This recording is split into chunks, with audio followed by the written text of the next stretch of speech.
100 Beats by Brent Bowen. Peter had a weakness for glam rock and roller skating. Bad habits from his days at Cal. Besides, bootin' helped him think. But there was no place in his soul for disco. Lost in this thought, he just spotted the screeching Buick. He dodged the bumper, his Sony CF520 boombox slipping down his shoulder. The driver rolled down his window, leaned out, and pumped his fist. "Watch where you're going, jerk!" Peter barely heard the shout over the blaring piano notes of Hot Child in the City. He readjusted the boombox and kicked himself back into the street. The station momentarily cut out, and the constant clicking of his skates drummed over the sticky pavement.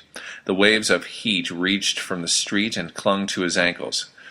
"It's only gonna get hotter tonight, man," Peter said, weaving back and forth across the road's center line.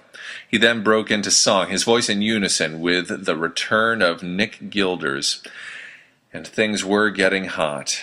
Peter was in over his head. These days he spent more time out of his club and in the city's air. The club was still his soul, his family's soul, but after his dad's death, no amount of acoustic piano and tenor sax groove could restore his spirits. The weight in the club's air felt heavy, and with Vito muscling him every week, things were heavy. Peter could barely pay the bills, and didn't need some slimy disco club owner defiling his family's historic landmark. "Pop, if only you had marketed the joint like the Village Vanguard, this wouldn't be happening," he thought. "Or perhaps if you had left me something more than clientele of crotchety jazz and bluesmen, I could deal with Vito." Still, Vito wasn't all bad, or better put, Vito's woman Rita wasn't bad. He had been thinking a lot about her lately. He closed his eyes. His fingers ran through strands of her chestnut hair. The pepper and jasmine of her opium perfume filled his mind. Peter hit a crack in the pavement and stumbled. His gaze dropped to knee level, and he realized he wasn't the only one jaywalking. A little girl rolled her radio flyer trike into the street ahead of him. She stopped in the opposite lane and watched him regain his balance while struggling to keep hold of his radio. She covered her giggling mouth, her blonde pigtails shaking with each bout of amusement. But Peter wasn't amused. A cornflower blue Cadillac DeVille was barreling down on the girl. She hadn't realized it yet. "Move, girl!" Peter shouted, pushing towards her. He rushed past several Puerto Rican teens who sat atop a car's hood. Disco music flooded from the car, competing with the Caribbean-synthesized chorus of the player's Baby Come Back blasting from his own boombox. The Cadillac continued towards the girl. "Why can't he see her?" Peter thought, and then he caught a quick glimpse behind the windshield. The driver was slouched over, messing with his stereo. "Girl, move!" Peter shouted again and skated even faster towards the girl. The driver still fiddled with his stereo. Peter pitched the boombox from his shoulder. Player's voice faded, then ceased abruptly when the radio hit the pavement. It shattered into 1,000 pieces, leaving only the voice of the DJ blaring from the teenager's car. "I'm spinning the Bee Gees!" Peter lunged for the girl just as the Cadillac's bumper bore down on her trike. He curled around her and heard the squeal of brakes, but it was too late. The car slammed into his spine. He flipped onto the Cadillac's hood, bounced over the windshield, and smacked onto the street. His bones rattled in his skin like a bag full of marbles. His arms gave way, and the little girl rolled from his grasp.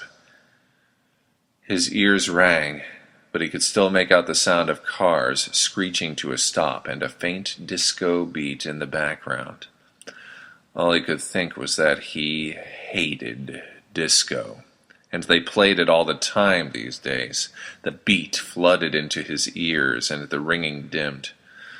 "Brother," Peter thought, "I was once a woman's man, but now I'll be lucky to walk or talk." With a pronounced sting, he forced his eyes open. His vision was cloudy. Crimson silhouettes hovered over something. Sticky wet covered his face. He tried to lift his hand, but it wouldn't budge. A woman's voice cut over the music. "You a doctor?" A man pumped his arms into what Peter realized must be the girl. "Yes." "You kids!" the woman yelled. "Turn down that devil music!" Like a record skipping, the Staying Alive chorus kicked in over and over again. Peter felt his finger twitch, the skin above his forehead pinched closed. The cobwebs in his head cleared. "No, leave it," the doctor panted, continuing to pump his hands into the girl's chest. "It's damn near perfect, 100 beats per minute. Besides, tachycardia for a girl this age is well above okay, what about this other guy?" "He's a goner." Peter hardly heard them. He concentrated on the music. Tacky was right. How could he feel all right or okay? With a rush of pain, his bones snapped into place. Muscles twitched back taut. Skin resealed. Finally, he felt he could roll to his stomach. He crawled to his knees and wiped the blood from his face. "She's breathing," the doctor said, waving the paramedics over. Everyone watched the girl. Peter got to his skates. He lifted a piece of jagged windshield from the pavement. He sliced the palm of his hand. The wound closed as quickly as it had been opened. 100 beats, he said, tossing the glass to the ground. "Great."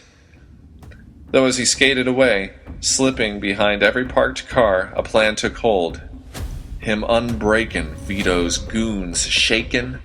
Maybe disco was the muscle that would save his soul.